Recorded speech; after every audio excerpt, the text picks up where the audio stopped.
would you give to, on today we are really in an era of startups. Everyone wants to put up a startup, and you've effectively been a self-starter or a startup from the beginning.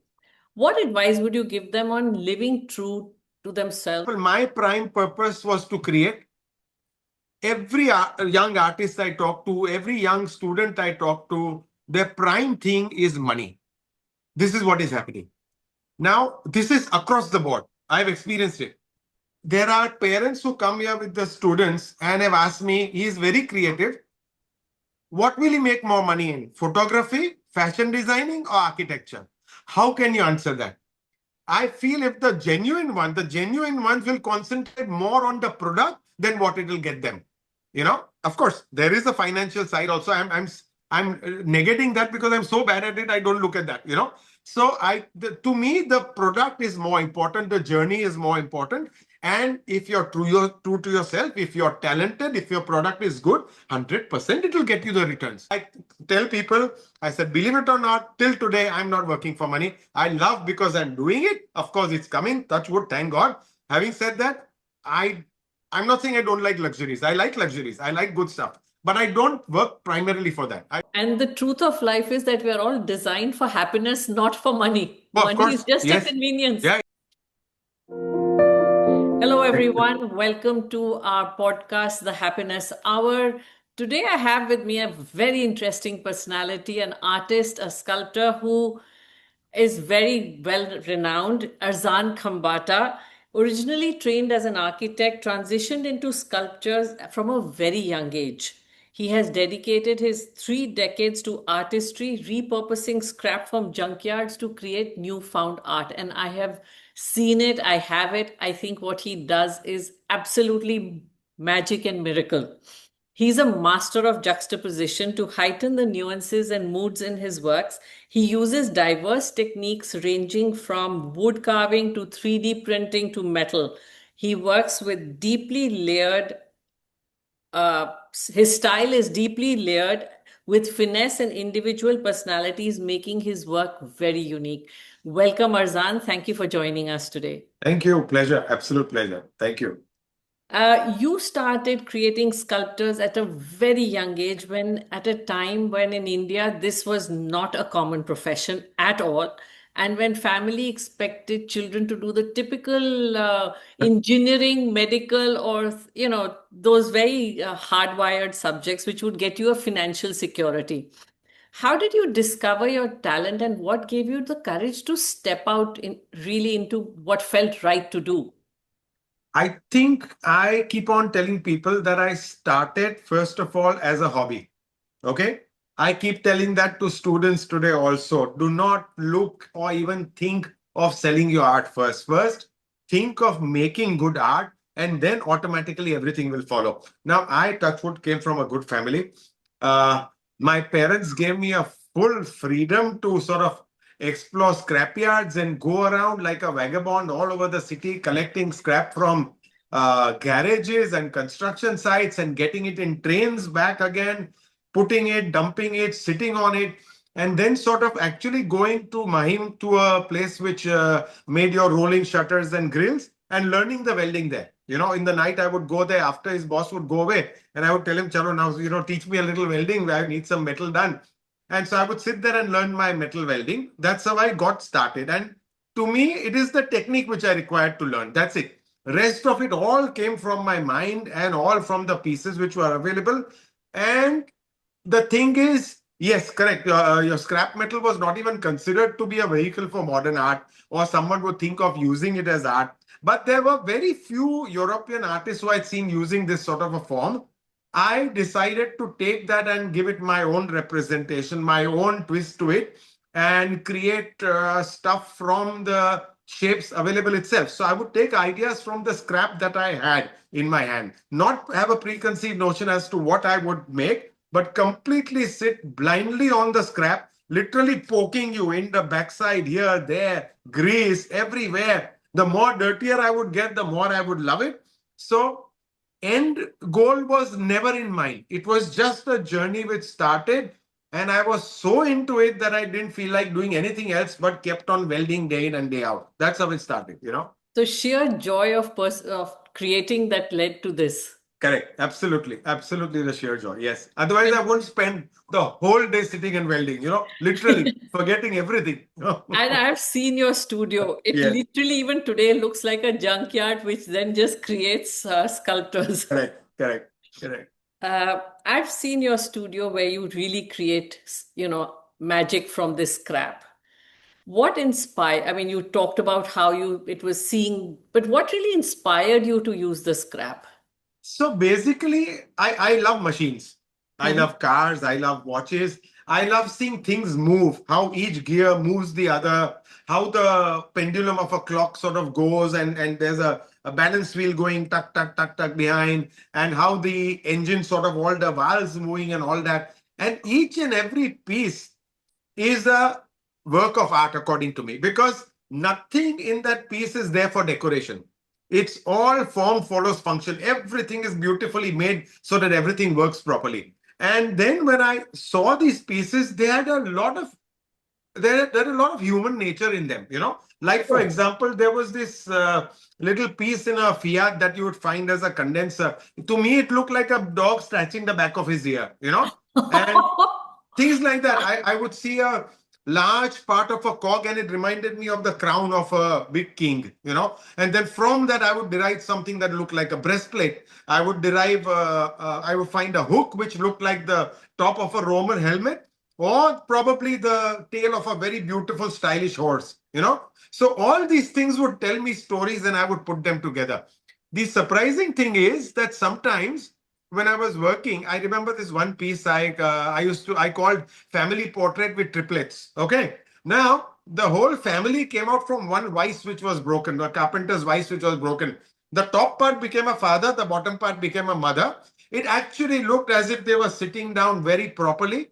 And then I got three parts from a differential, which looked exactly like children crawling up on their lap and all that. And I just Oh, put these wow. five parts together and it formed the sculpture. So and that is what made sense to me. The part that holds the big spring patas, as they call them, the springs, that when I put it away, it looked like a nice little yogi sitting and very beautifully meditating. So these were things I would see in these things and then put them together as a story. So that fascinated me tremendously. And so many times the parts that I needed came out from the same machine. So I would say it's a big family reunion coming together in a different form. So, Wow, fantastic. My God, I've never heard of machinery being oh described yeah, yeah. as. Machines are beautiful till today. Till today, I mean, I just love watching things work and move and everything. Oh, wow. Now, to stay in this zone of constantly observing things in the most creative way and seeing, like you said, a family out of it or an animal or things, do you follow any practice? Because all of us have the talent to create, but we clutter our heads so much that we don't see what's literally right in front of us to create this magic which you do. What do you do to stay in this zone every day? I think basically all of us today overthink everything too much. I think that is the problem with everything we overthink. With someone using social media, they say no, not good, and then they go to another level. Everything that we see has been overthunk and thunk. I'm saying as a new word I invented. Sorry, overthought of, and sort of stuff like that. I think the thing to do is remain simple. And the most important thing, which I think has worked for me, is to remain as a kid. Don't grow up. I think the worst thing that parents can tell their children when they misbehave or they're naughty is, come on, grow up. Don't grow up. When you grow up, you ruin everything. I still think I have that curiosity in seeing something run or maybe a horse go past or someone standing in a balcony, and I observe every little thing. And I think that comes from having that childlike nature still within you. I love my jigsaws. I play with them. I actually say I play with my art metal to sort of form things because you literally have to play. You literally have to play with every damn thing to sort of see what comes out of it. And we take things too seriously. I was just telling someone that day, I stay in a large complex where there are a number of children coming down playing. I remember how we used to play. If you don't have a bat, you take a stick and you'd whack that ball somewhere in the garage. run across the street, catch there, go there, play hide and seek in the colony. Can you imagine? I was just telling someone, we used to play chore police in the whole colony, 18 buildings here, back there, hiding in someone's door, hiding in someone's terrace. Everything was open. Today, I find when the child wants to play, if the father or mother finds he's good in something, the first thing they'll do is put a coach, put him in that coaching. And then they lose interest. I've seen faces. I've studied and been with so many students that now I know when I see a face as to whether that person is interested in what he's doing or not. I literally can make out. And these fellows have lost the enthusiasm. They give them helmets and they give them some cricketing and gear, and that coach is teaching them, and they're just looking lost. Let children play.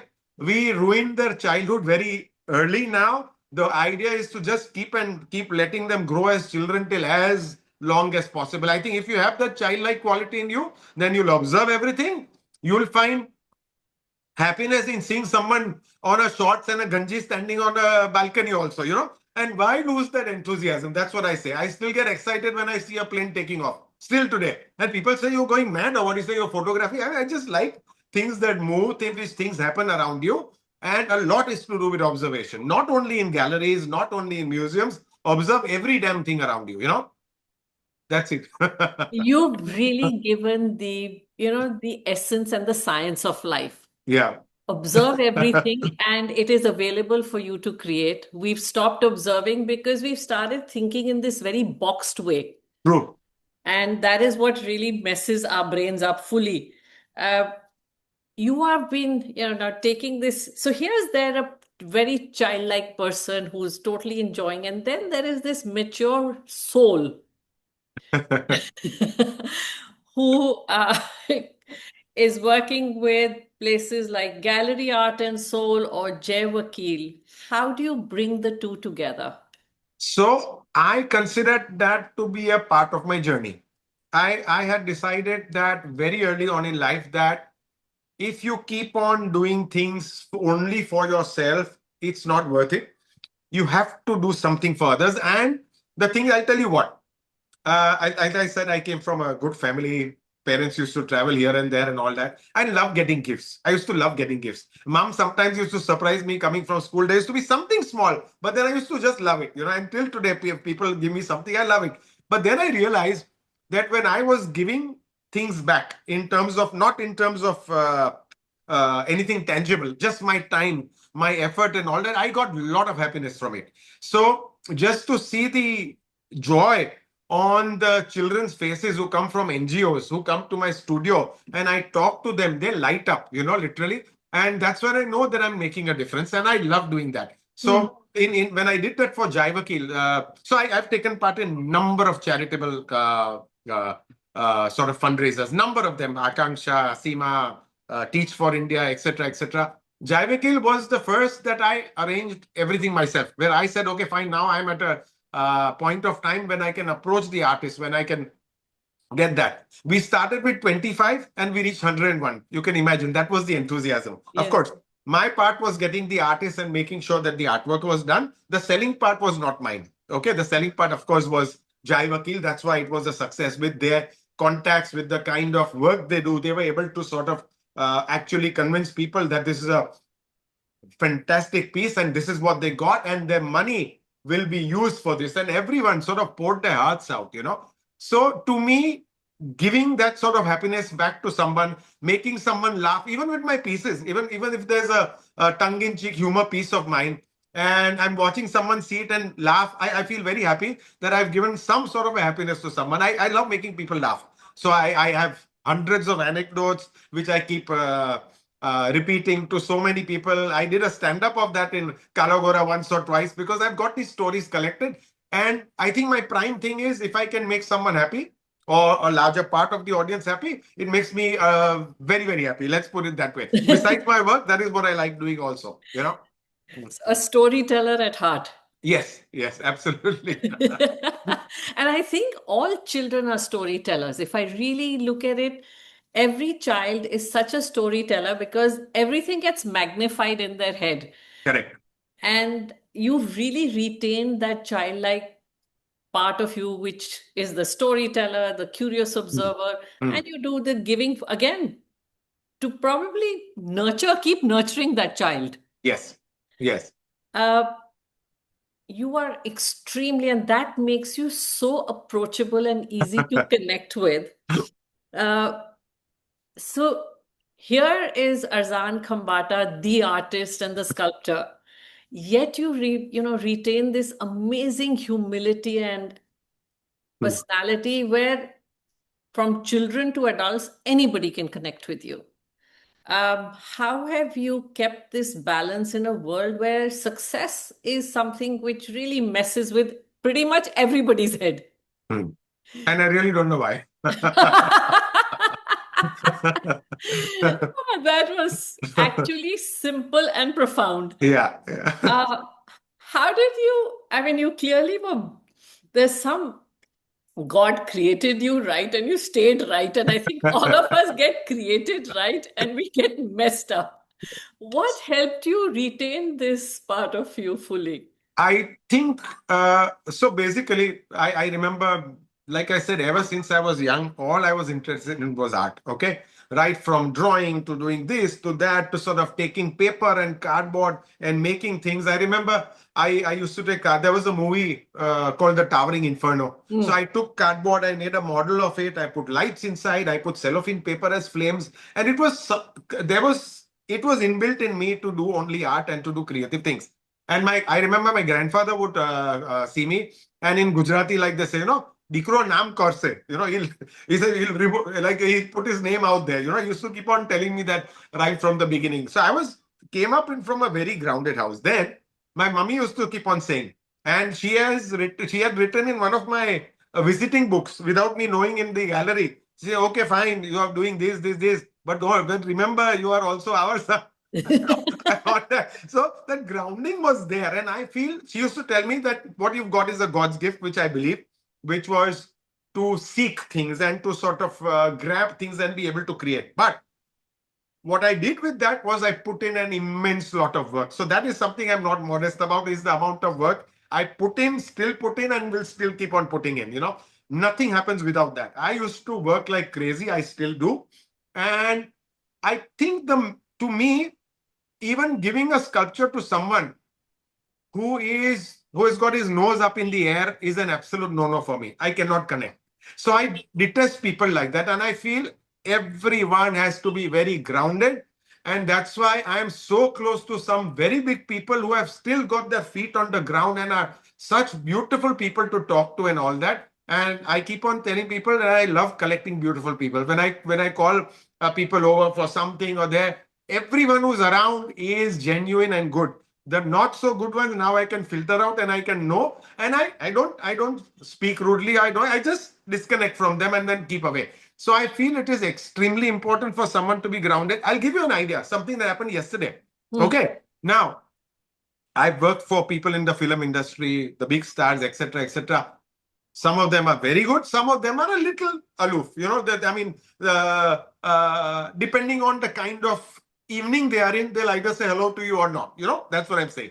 Yesterday, I had the pleasure of meeting the OTT stars. I just so fascinated by them. Not a single one of them had a chip on their shoulder or said, no, nothing, I'm not talking, or moved away. Everyone was so beautifully genuine, spoke to me as long as I wanted to speak to them. I didn't click photographs with them and all that. I don't do that. But I just connected with them. And I think it is very important for people to know, however big they are, they need to see every other human as a human and talk on that level. Don't give me this big thing, because if you've got money, if you've got this thing, and if you think that makes you greater then it is your biggest misconception, and all the best to you. Keep that there. So I mean, touch wood, all my clients, like you all, we become friends. I've come to your house, I remember, Yeah. for a party and all that. Every person I connect with becomes my friend. Every person I connect with who I find not okay in the first meeting, that's my last meeting with them. So I value people that way, and I feel it is extremely important to be grounded, because then I think you have a better perspective of the world. The moment you go flying in a balloon, you lose sort of sight of everything and go haywire. I don't see it happening to me. And I hope that people understand and stay at that level and connect, sort of. That's it. That's what we've lost. I mean, it's such a wealth of life, this human connection, which we are losing more and more thanks to the digital world. Oh, yes. It's become actually, I think, tragic Hmm. that we are not connecting at the heart soul level anymore as Correct. much. Yes. Uh, who would you say is your biggest critique and your biggest supporter? It changed from time to time. So first, my first people when I started sculpting in '82, my dad and mom, of course, bigger. They would give me a lot of feedback and all that, and genuine feedback sort of stuff, you know. And of course, my uncle, who I was almost like my dad, Dara Mistry, architect. He would give me very sort of proper sort of how you say, like literally like an art critic, you know, what is going wrong. So my all my critics changed from time to time, from when I started till now. So I'll tell you about briefly about all of them. First, when I started, of course, dad and mom, you know, that they were my biggest critics. They would tell me what is wrong, what I should do, and all that, give me sort of feedback. And I would take feedback very well. You know, it's not like I'm an artist, I will do what I want, nothing doing like that. I was doing it as a hobby without a single intention of selling anything. So it was very playful for me. So whatever they would say, I would incorporate. My second biggest critic at that time only, when I was starting out, was my uncle Dara Mistry, architect Dara Mistry, who I was very close to. He was almost like my second dad, literally. And I would spend a lot of time with him. Very well traveled, good art collector, a good eye for art. And he used to show me sort of get me books and stuff like that. And he would tell me what I should do and what I should not do and all that. He's the one apparently who bought my first piece also. Okay. For 2000 rupees in '82. And by 95 or so, he kept on telling me, say, see how I fooled you at that time. I gave you this much. And all that, you know. But my closest critic, so I remember doing a prisoner once with bars around him and all that. At that time, I used to do a lot of prisoners wanting to break free, okay, for some reason or the other. So he told me, he's saying the bars you've put are so thin, it looks as if he's flying a kite. It doesn't look as if they're holding him. So excellent criticism like this, you know. And so that flowed. Then, of course, got married to Kushnuma, and she, of course, became a part of the critique thing, and she would tell me what to do, what not to do, and all that. And amazing support system, because I'm very bad at managing finances, etc. So she sort of put everything of that into place, the administrative part of it, and then I almost put it on sort of autopilot. So now she is involved only when there's pieces which are for corporates or for the government, where there's a lot of paperwork and stuff involved. That's where she gets involved. Otherwise, it's only me and the client directly. Then my biggest critics, of course, my bachas. Okay, two of them. Okay. Ha. And no holds barred. Like especially my son. So, for example, I have this ladder in my studio, which everyone comes and says they like it. It's a library ladder. Everyone loves it and all that. So he had come from university, was sitting here, right here in the cabin, and I said, President, what do you think of this? A lot of people like it. So he's telling me, he said, I always knew you were a terrible designer. So, I mean, he would say, and sometimes he would say, these pieces you've done. He said, I'm wondering why people are buying from you. So, absolute. I mean, his aesthetics, my aesthetic didn't match, but I mean, all in fair play, you know. So I would, so my critics have changed like that, you know, all through the years, you know. And I keep telling people, I said, tell me, what I don't like is when I put a piece out there. So I'll tell you what, when I put a piece out in public or I'm doing it for someone, the piece doesn't end for me. The work doesn't end for me till I get a call or till someone from the client side tells me, Arzan, we loved it.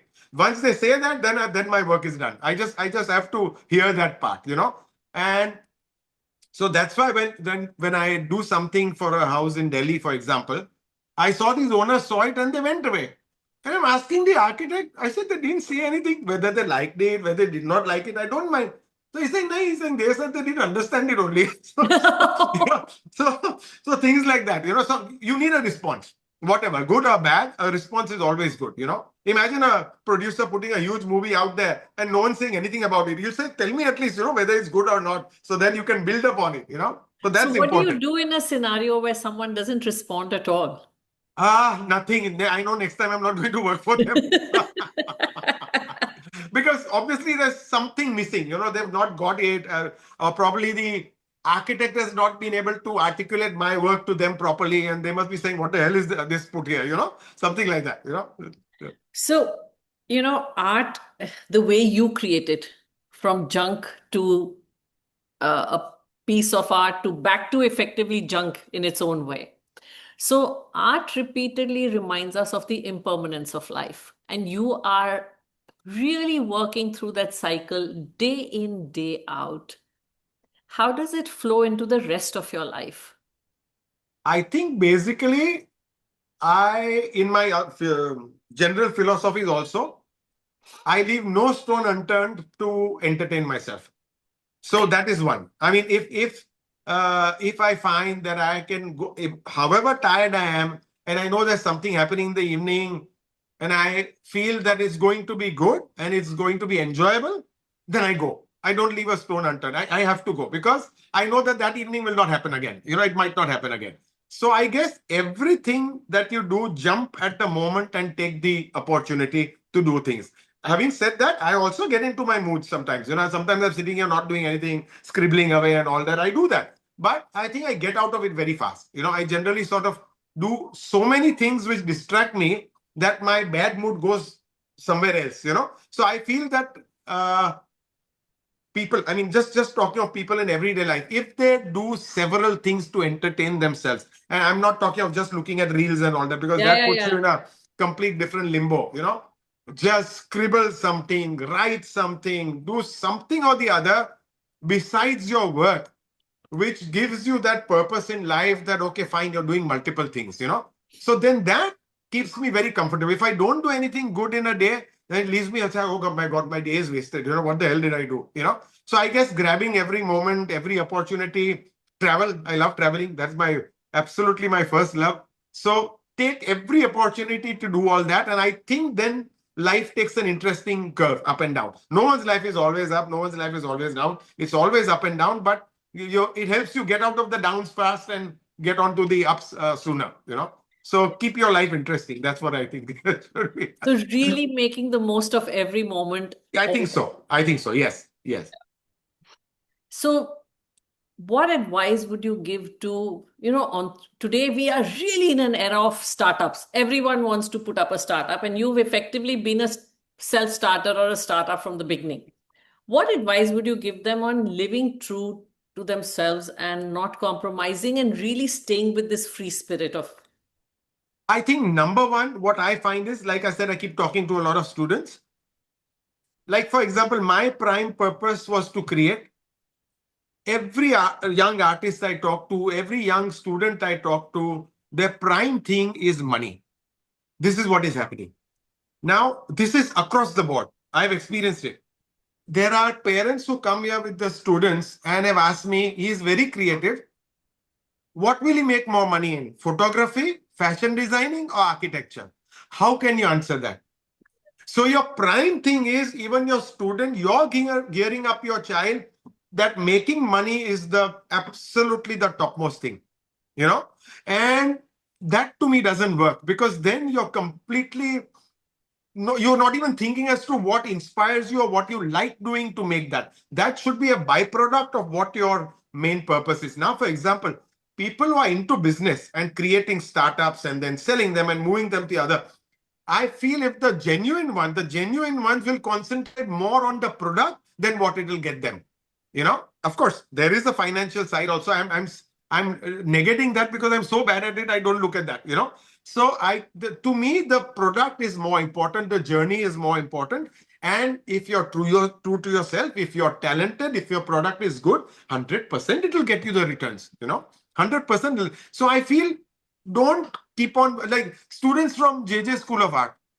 It's so shocking. Last year of theirs, when sometimes I'm called to judge their works, and I find their works good, and I say, okay, chalo, let me encourage him by sort of saying, okay, fine, it's a student's work. I'll Yeah. buy this piece, and I ask them the price. So 1.5 lakhs. And that doesn't work for me. You cannot jump up to what your other artists are already outside. This social media has made everyone think that everyone in the world is traveling except you. Everyone in the world is buying the best of the sneakers except you. Everyone in the world has got better cars than you. Everyone in the world has got better husband, wife than you, with all the nonsense messages they post, So it's giving people a false target to achieve. It's giving people, our students and our youngsters, a false target to achieve. And that's why you find so many people with mental disorders. They're getting depressed, they're getting down because they cannot achieve what is out there immediately. Everyone wants a fast way. No one wants to go slowly, slowly, slowly and build up patiently to come there. So that is what is messing things up. Your prime target, I find in a lot of people, is the money part, which is messing everything out. Till today, I tell people, I said, believe it or not, till today, I'm not working for money. I love because I'm doing it. Of course, it's coming. Touch wood, thank God. Having said that, I'm not saying I don't like luxuries. I like luxuries. I like good stuff. But I don't work primarily for that. I work because I enjoy working. And then touch wood, it comes. Thank God it comes, and it keeps me going. Yeah, but it's simply, what is the target? Is it Yes. money or is it just the joy for creating? That's gone missing. Absolutely missing. Unfortunately, I think our schools and everyone have to get this in their head. There are everything that our bachas are seeing is about success, and that success is only with the money. There's nothing else which is being shown. And that is what is messing things up. And the truth of life is that we are all designed for happiness, not for money. Oh, of Money is course, just a yes, convenience. yeah, yeah, yeah, yeah, Uh, yeah. s- True, so absolutely, actually, we are going completely against our correct. nature and True. then suffering and struggling. True. Yes. I mean, earn money, make good money, make as much money as but don't make it your prime goal, Yeah. and don't try to achieve that within 1 year of you graduating. That doesn't happen. It takes time. Everything takes time to work. I mean, I sold my first piece at 700 rupees, literally 700 rupees. Then I remember 2000. Naranka, 700 rupees was just someone. Just like that, only I gave it off. And then, it started. So everything has to be gradual. You can't jump to it. And the gradual process is a wonderful process. The natural process is a wonderful process. Like so many people today tell me, oh, there's this so and so happening over in Mexico. Why don't you go there and show your work there and try to do something? And I'm not that sort of person. I don't go and show someone. It comes naturally by word of mouth and happens. When there's nothing happening which is commission, then I keep on doing my works which will be ready for the next show. So there's a fine balance which I maintain, which I'm okay with. Yeah. Yeah. And I think it's this balance which keeps you sane of staying with constantly true to yourself rather than Yes. moving here or there. Yeah, yeah, true.